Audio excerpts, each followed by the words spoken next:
आज मेरे साथ मौजूद हैं आपके सबके चहीते एक्सक्यूज मी आप भी स्क्रिप्ट राइटर भी खुद हैं, प्रोड्यूसर भी खुद हैं, डायरेक्टर भी खुद हैं और कंटेंट राइटर भी खुद हैं। फन ऐसा है जो कि हर एज को पसंद है, तो मैंने कहा क्यों नहीं लोगों को हंसाया जाए। कि आपको लेस की ऐड के लिए सिलेक्ट किया गया था और आप स्पेशली थाईलैंड गए थे वो ऐड करने के लिए। कोई भी कंटेंट बनाता हूँ मैं पहले खुद उसका मजा लेता हूँ। सुहेल अहमद साहब, सबा कमर और कराची से काफ़ी कास्ट आई थी। मुझे नहीं आइडिया था कि इन लोगों को मेरा एक्सक्यूज़ मी आप भी पता होगा। वहाँ लाइट उनका जनरेटर इशू था, लेकिन मोबाइल लाइट से जब उन्होंने देखा तो एक्सक्यूज़ मी आप भी वो सब कास्ट ने किया। एक लड़की आई, उसने मेरे पाँव के पास आकर टक गाड़ी खड़ी की। मैंने कहा कोई गन पॉइंट पे आने लगा, कहती सर मैं आपकी बहुत बड़ी फैन हूँ, सेल्फी बना ले। मैं कहा मैं इससे दो बनवा ले, डरा तो नहीं कि एक्सक्यूज़ मी आप भी। अस्सलाम वालेकुम नाज़रीन, मैं हूं आपका मेज़बान इर्तिज़ा भट्ट और आप देख रहे हैं आरपी प्रोडक्शन। आज मेरे साथ मौजूद हैं आपके सबके चहीते एक्सक्यूज़ मी आप भी, जिनका मुबारक नाम है वसीम हसन शेख साहब। ये स्क्रिप्ट राइटर भी खुद हैं, प्रोड्यूसर भी खुद हैं, डायरेक्टर भी खुद हैं और कंटेंट राइटर भी खुद हैं। और आपको मज़े की बात बताऊं सब नाज़रीन, आपको शायद आपके लिए बात नहीं होगी कि ये इस फील्ड में आने से पहले एक फार्मास्यूटिकल ऑफिसर थे और माशाल्लाह अपने उस फील्ड में भी ये महारत रखते थे और लोग उस फील्ड में भी इनकी बेपनाह इज्जत करते थे। अस्सलाम वालेकुम सर। जी वालेकुम अस्सलाम।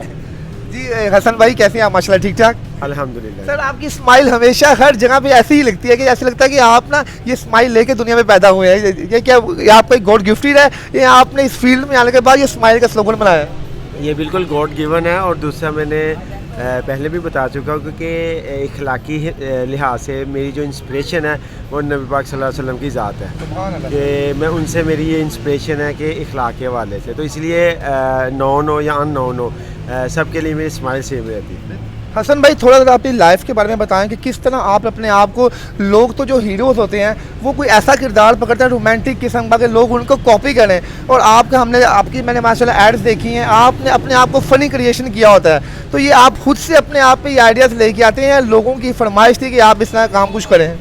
एक्चुअली हंसाना जो ना वो बहुत मुश्किल है, तो मैंने सोचा कि जितना डिप्रेशन है आम लाइफ में, कारोबारी लाइफ में, घरेलू लाइफ में, हर लाइफ में, तो रोमांस करना, एक्शन करना ये लिमिटेड है। फ़न ऐसा है जो कि हर एज को पसंद है, तो मैंने कहा क्यों नहीं लोगों को हंसाया जाए। तो इसलिए मैंने ना ज़्यादा इसको चूज़ किया। और दूसरा मेरा एक्शन और रोमांटिक भी प्लेस भी हैं, एड्स भी हैं, वेरिएशन है काम में सारी, लेकिन ज़्यादा फ़न को इसलिए प्रमोट करता हूँ कि जो परेशान है उनके चेहरों पे स्माइल आनी चाहिए। सर भाई आप इस एज में, आप इस फील्ड में किस एज में आए थे? क्योंकि हमने देखा कि जो भी सेलिब्रिटीज़ वगैरह होती हैं वो यंग एज में मीडिया में आ जाती हैं। तो जैसे हमें पता कि आप एक फार्मास्यूटिकल में एक अच्छे ओहदे पे जॉब भी कर रहे थे, तो कैसे आपने वो इतनी हैंडसम जॉब छोड़ी? लोग तो तरसते हैं उस जॉब के लिए, उसमें बहुत ज़्यादा पैसा है उस काम के अंदर, तो कैसे आपने स्विच किया और अपने आप को यहाँ पर लेके आए? क्या स्टोरी है ये? एक्चुअली ये कि मैं मुझे बचपन से शौक़ था डॉक्टर बनने का। अगर मैं एक्टर डायरेक्टर नहीं होता तो वो डॉक्टर होता। तो फार्मेसी की, फिर फार्मास्यूटिकल में कुछ देर जॉब की, साल, 1 साल 1.5 साल। तो फिर उसके बाद मेरे बड़े भाई यूएसए में जो होते हैं उनके साथ मैंने एडवर्टाइजिंग एजेंसी में डे टाइम पे मैं जो ना फार्मास्यूटिकल का करता था और शाम में मैं एडवर्टाइजिंग का करता था। फिर आहिस्ता आहिस्ता उसको जो ना वो कम कर देंगे, इसको बढ़ाते गए। फिर एज एन एक्टर जब मेरा KitKat telecom powder add viral हुआ, एक्सक्यूज़ मी आप भी डायलॉग वायरल हुआ, फिर उसके बाद मुझे ज़्यादा फोर्स जो ना वो एज एन एक्टर जो ना वो आने लगी। तो फिर मैंने कहा जब अल्लाह पाक ने इज़्ज़त दी है तो मेरा ख्याल है कि मैं शायद इस लायक हूँ या मुस्तहिक हूँ। तो फिर मैंने इस चीज़ को गनीमत जाना और फिर ज़्यादा टाइम इसको दे दिया कि जहाँ मुझे लोग प्यार भी करते हैं और लोग लाइक भी करते हैं और लोग मेरे कंटेंट से बिज़नेस भी गेन कर रहे हैं और स्माइल भी ले रहे हैं। बिल्कुल ऐसी है। हसन भाई मैंने देखा है कि आपकी जितने भी एड्स हैं आप सेल्फ स्मोकिंग करते हैं, यानी कि अपने आप को आपने कोई फ़नी सा क्रिएटर किया होता है आपने। माशाल्लाह जी आपको पहले तो ये बताया हमारे नाज़रीन को, आपके जो हेयर्स हैं ये ओरिजिनल है कि अभी भी आपने कोई विग शिक लगाई हुई है यहाँ पे? अब मैं ये तो नहीं कह सकता पुट के देख लो। एक्चुअली ये होता है कि हर आर्टिस्ट की एक आइडेंटिटी बन जाती है, जैसे एक्सक्यूज़ मी आप भी, फिर मेरे हेयर्स। तो हालांकि मैं गेटअप चेंज करता रहता हूँ, तो होपफुली कि मेरा अभी एक ही शूट है जिसमें मुझे ये लुक चाहिए, उसके बाद हो सकता है मैं बॉय कट का एक नया जो ना वो लुक लेके आऊँ। तो बस ये चलता रहता है। मैंने आपके बारे में ना सुना काफ़ी कि आपके जो दोस्त अहबाब हैं और आपके जो जिनको मैं जानता हूँ, मैं भी जानता हूँ कि आप अपने मोहल्ले में मशहूर थे लंबे बालों वाले के नाम से, कि आपका घर मशहूर था, कि आपके माशाल्लाह जो दूसरे भाई भी हैं जो कि उनके बारे में एक सिंबल था यार इनके लंबे बाल हैं, इनका घर यही है। तो ये बात सच्ची है ये? हाँ जी बिल्कुल। हमारा जो पुराना घर था वहाँ पे नेबर्स अगर कोई पूछता कि बड़े भाई का या मेरा कहाँ रहते हैं, वो कहते हैं लंबे बालों वाला का वो घर है। तो ये कि एक आइडेंटिटी थी और ये हमारे फैमिली हेयर्स हैं। मेरे बड़े भाई इवन के मेरे फादर ही इज़ नो मोर, उनके भी बाल थिक थे और लास्ट टाइम तक हमारे सब भाइयों के। तो ये है कि ये गॉड गिवन है, गॉड गिवन चीज़ है। अच्छा सर, जब आप इस फील्ड में आए हैं, ठीक है, तो जो आपने अपने फर्स्ट ऐड की थी अपनी, तो उसका स्क्रिप्ट जो था, आपका कंटेंट था, सब आपने खुद क्रिएट किया था या उसमें आपके पीछे किसी की रहनुमाई थी और आपने अपने आप को जब शो कैमरे के सामने शो ऑन किया उस कैरेक्टर के अंदर, तो आपको घर वालों से कुछ सुनना नहीं पड़ा कि यार तुम किस फील्ड में चले गए हो यार, अच्छे भाई तो एजुकेटेड हो आप, तो आपने क्या ये बन गया है? एक्चुअली मेरे जो बड़े भाई हैं थे, अल्लाह पाक उनको गरी के रहमत अता करे, वो फिल्म डायरेक्टर थे और शान की जो लास्ट मूवी थी इश्क दी गली, उनकी मूवी तो इश्क ना जाने कोई में मैं भी करैक्टर कर रहा था, तो उनकी डेथ हो गया है। तो चूँकि फैमिली में वो काम कर रहे थे, हमारे लिए एक नया नहीं था, लेकिन जो कंटेंट या जो क्रिएशन बाई गॉड मैं लेके आया, अल्लाह पाक ने उसमें इज़्ज़त भी दी और वायरल हो गया। और मेरे भाई जो ना, वो अल्लाह पाक उन्हें जन्नत नसीब करे, मैं उन्हें असिस्ट भी करता था। मेरे भाई भी थे, उस्ताद भी थे, दोस्त भी थे, हमारे हसन स्टूडियो वन के सीनियर डायरेक्टर भी थे। बड़ा लॉस हुआ उनके जाने से, काफ़ी पोस्टों पे मुझे, तो उनकी रहनुमाई बड़ी मेरे साथ रहती थी। फिर ये है कि मैं जो नया कंटेंट लेके आया वो अल्लाह पाक ने वायरल कर दिया, लोगों ने पसंद किया। मैं बेसिकली मज़ा, खुद कोई भी कंटेंट बनाता हूँ, मैं पहले खुद उसका मज़ा लेता हूँ। अगर आपको खुद हंसी आ रही है तो फिर आप समझते हैं कि ऑडियंस भी पे बकायदा स्माइल पास करेगी। मैं पहले खुद उसका मज़ा लेता हूँ, देन उसको जो ना वो प्रेजेंट करता हूँ। मुझे खुद मज़ा ना आ रहा हो तो नहीं, सम टाइम ऐसा होता है मैं कंटेंट को बार बार राइटअप बनाता हूँ और बहुत टाइम बनाता हूँ। जब मुझे खुद मज़ा आ रहा हो देन, अब अभी 31 को मेरी मदर की डेथ हुई है, तो ऑलरेडी मेरे अभी 2-3 प्रोजेक्ट पेंडिंग है कि मैं स्टिल अभी तक जो ना मेरा मूड नहीं बन रहा काम करने का। तो ये काम बहुत बहुत नेक्स्ट लेवल का है, तो मेरा अभी भी जो ना मूड नहीं बन रहा है। आज इसी मंच में मेरे दोस्त पटाखा बोटी से मुश्तबा साहब भी आए हुए हैं, उनका भी ऐड पेंडिंग है और मुझे बार कह चुके हैं, बस मेरा ना अभी वो अंदर से वो चीज़ आ नहीं रही। लेकिन चूँकि अब काम तो करना है, मदर की तो मिसिंग हमेशा रहेगी, क्योंकि मैं अपनी मॉम से बहुत प्यार करता था, हूँ और करता रहूँगा। और माँ के लिए मैं कहूँ कि माँ मोहब्बत का एक ऐसा फूल है जिसके सूखने से भी उसकी खुशबू नहीं जाती। ये बहुत बहुत लवली रिश्ता है। जिन लोगों की माएँ ज़िंदा हैं, फादर ज़िंदा हैं, आप प्लीज़ उनके साथ बहुत प्यार करें। वो कुछ कह दें तो डांट दें, कुछ भी कहें तो वो ब्लेसिंग समझे। मैं बहुत मिस करता हूँ अपनी मदर को, फादर को।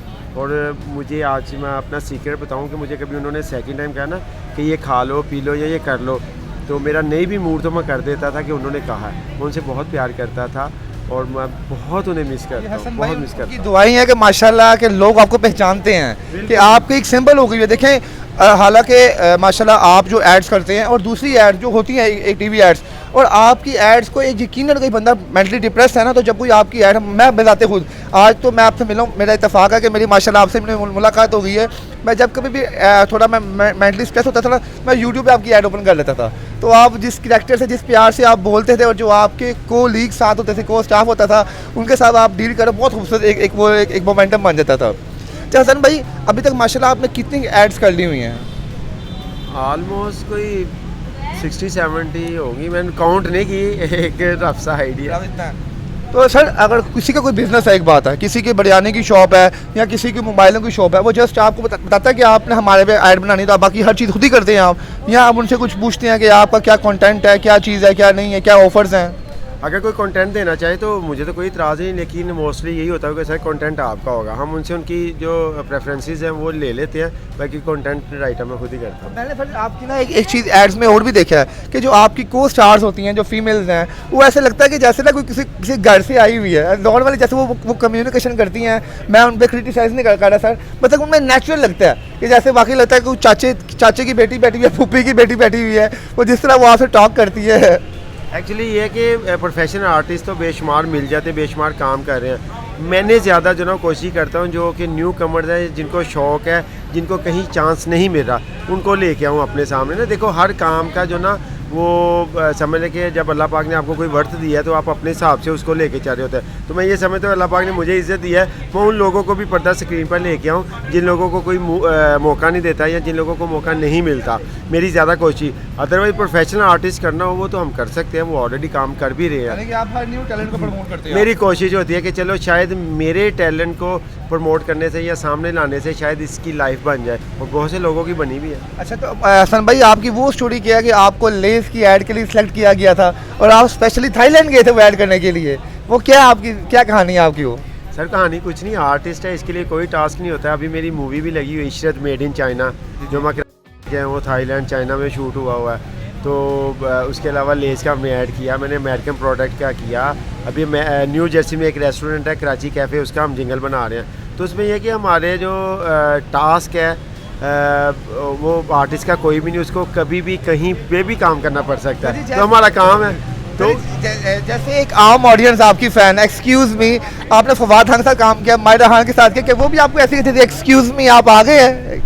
हाँ बिल्कुल, मुझे बहुत बड़े बिग स्टार हैं जो कि देखो, सबसे पहली बात यह है कि जो आपका सिग्नेचर टून है ना, ये बाई गॉड होता है, किसी बंदे की वर्थ नहीं। अगर आपका डायलॉग पॉपुलर अगर अपने बस में हो ना, तो हर बंदा बना ले, ये बाई गॉड होता है। और मैं एक आगा फवाद साहब है हमारे दोस्त, उनकी लोकेशन वहाँ पे शूट हो रहा था। सुहेल अहमद साहब, सबा कमर, और कराची से काफ़ी कास्ट आई थी, साकिब साहब से डायरेक्टर उनके, वो काफ़ी कास्ट थी। तो मुझे नहीं आइडिया था कि इन लोगों को मेरा एक्सक्यूज़ मी आप भी पता होगा, लेकिन जब मैं गया वहाँ लाइट उनका जनरेटर इशू था, लेकिन मोबाइल लाइट से जब उन्होंने देखा तो एक्सक्यूज़ मी आप भी वो सब कास्ट ने किया, इवन के सबा कमर ने भी किया, और वो साकिब साहब कराची की टीम, और मुझे कह रहे थे कि सर हम लोग जो काम कर रहे हैं वो अच्छा है, ठीक है, लेकिन जो कंटेंट आप दे रहे हैं ये इंटायरली डिफरेंट चीज़ है, आप अपना थीम ना छोड़िएगा, असल मज़ा इसी काम का है। तो मुझे इस चीज़ की खुशी हुई है, देखते हैं। और मुझे आइडिया नहीं था कि जैसे कि बड़े स्टार भी इस चीज़ को, लेकिन अब चूँकि मुझे मेरे एक दोस्त है, उन्होंने मुझे कहा कि यार मैं ना दिल्ली गया वहाँ पे मैंने ना देखा लोग एक्सक्यूज़ मी आप भी, मेरा वो ऐड था जोनिया जुगनू हमें दिखा दे दिल्ली में, तो मुझे लगा कि ये बंदा ना मुझे चापलूसी लगा रहा है। लेकिन जब उसके बाद अब ऑनलाइन या मेरा डायरेक्टली ये कमेंट्स और बात और सारा हुआ, जब मैं थाईलैंड गया वहाँ से पीछे से आवाज़ आई एक्सक्यूज़ मी आप भी, मेरा फ़ैन मिल गया, तो अब बहुत सारी चीज़ें क्लियर हुई, तो मुझे आइडिया हुआ कि वो बंदा झूठ नहीं सच कह रहा था। शुरू में मुझे लगा कि मुझे बढ़ाने के लिए कह रहे हैं, लेकिन वाकई। और दूसरा ये कि ये सोशल मीडिया की वर्थ है कि आप लाहौर में बैठे और आप पूरी दुनिया में दिख रहे हैं, ये सोशल मीडिया की वर्थ है। और अल्लाह पाक ने इज़्ज़त दिया, इसमें मेरी कोई बहादुरी कुछ नहीं है, सिर्फ मेरी माँ जी की दुआएं और अल्लाह पाक का फजल। अच्छा हसन भाई, कभी आपने अपनी वाइफ को भी किया एक्सक्यूज मी आप भी ये मेरे साथ ये करेंगी है? आपकी बेगम को उनके साथ हैप्पी रहती है आप घर में, आप मजाक वगैरह करते हैं उनके साथ भी? हाँ जी बिल्कुल, जो ना वो हैप्पी रहता हूँ मैं, और आपको पता है कि मैं हूँ ही हैप्पी पर्सन ना, इसमें कोई ऐसा इशू नहीं है। देखो हमारी कभी भाभी ने भी आपको कहा एक्सक्यूज मी हसन आप भी मुझे फिलहाल ये तो चलता ही रहता है। हसन भाई माशाल्लाह आपकी फ़ैन फॉलोइंग बहुत ज़्यादा है, हमने देखा कि आप जहाँ पे भी जाते हैं तो लोग आपके पीछे आ जाते हैं, आपसे वो मजाक भी करते हैं, टॉन्ट भी करते हैं। कोई ऐसा वाक़या आपकी लाइफ में है कि आपको उसने हैरान परेशान कर दिया, आपको कोई फ़ैन आपके पास आया हो, आप डर गए हो कि भाई मैं ये किस चक्कर में यहाँ पे है? बेशुमार ऐसे वाक़यात होते हैं। सम टाइम ऐसे एक लड़की आई, उसने मेरे पाँव के पास आके टक कर खड़ी की, मैंने कहा कोई पता नहीं गन पॉइंट पे आने लगा, कहती सर मैं आपकी बहुत बड़ी फ़ैन हूँ, सेल्फी बना ले। मैं क्या मैं इससे 2 बनवा ले, डरा तो नहीं। बेशुमार ऐसे वाक़यात होते रहते हैं। मैंने रेस्टोरेंट को ओपन किया, आपको इतने टाइम के बाद ही क्यों रियलाइज़ होगा आपको अपना कोई बिज़नेस करना चाहिए? मतलब माशाल्लाह जितनी बड़ी आप सेलिब्रिटीज़ हैं, लोग अपने बिज़नेस के लिए आपको प्रमोट करते हैं, तो आपको इतने देर के बाद एहसास क्यों हो कि आप अपना बिज़नेस भी स्टार्ट करें? मैंने कोरोना में डिसीजन लिया कि मैं ये कैफ़े करूँगा, क्योंकि मैंने देखा बहुत टाइट शेड्यूल है, और स्पेशली तमाम आर्टिस्ट बरादरी के लिए मैसेज भी है, अगर कोई बिज़नेस करना चाहे या कैफ़े एक्सक्यूज़ मी आप भी, तो मैं बिल्कुल साथ हूँ, हर तरह से हेल्प हूँ। और मैंने बनाया ही इसलिए कोरोना में, जब मैंने आर्टिस्टों के हालात देखे, कितना टाइट शेड्यूल, बहुत से ऐसे थे, चूँकि मैं सोशल मीडिया स्टार था, हमारा ऑनलाइन काम वाम अल्हम्दुलिल्लाह ठीक था, तो मुझे लगा कि यार वो स्टार जो कि ऑनलाइन नहीं है, थिएटर में है या टीवी के ऐसे, आपको पता हर तरफ स्टक हुआ था, तो मैंने कहा कोई ऐसा बिज़नेस भी किया जाए जिसमें बैकअप भी होना चाहिए। तो ये बिल्कुल मैंने डिसीजन लिया कोरोना में, और स्पेशली अपने आर्टिस्ट बरादरी के लिए।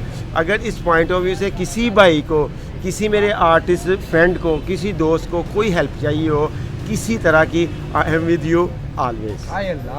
क्या बात। तो हसन भाई हमने आपकी वीडियोस पे देखते हैं कि लोग पॉजिटिव कमेंट्स भी करते हैं और नेगेटिव भी करते हैं। वो जो नेगेटिव कमेंट्स होते हैं वो आपको दिल दुखाते हैं या वो आपको आगे मोटिवेशन देते हैं कि यार इन लोगों को मैं अच्छा कि लोग मुझे हाईलाइट तो कर रहे हैं? हाँ बिल्कुल, मैं उसमें जो चीज़ मैं ले सर एक बार बात कर रहा हूँ, असल आपके वीडियो के नीचे लिखा होता है वो चस्का आ गया जी, वो फिल्म आ गई, और मुझे तो काफ़ी अच्छा लगता है कि लोग आपको देख रहे हैं एक चीज़ में, तो आपको भी चीज़ फील होता है कि यार लोग मुझे इतना डीपली देखते हैं। नहीं मेरी अल्हम्दुलिल्लाह, ये तो अल्लाह पाक का शुक्र है, अल्लाह पाक ने एक आइडेंटिटी दी है।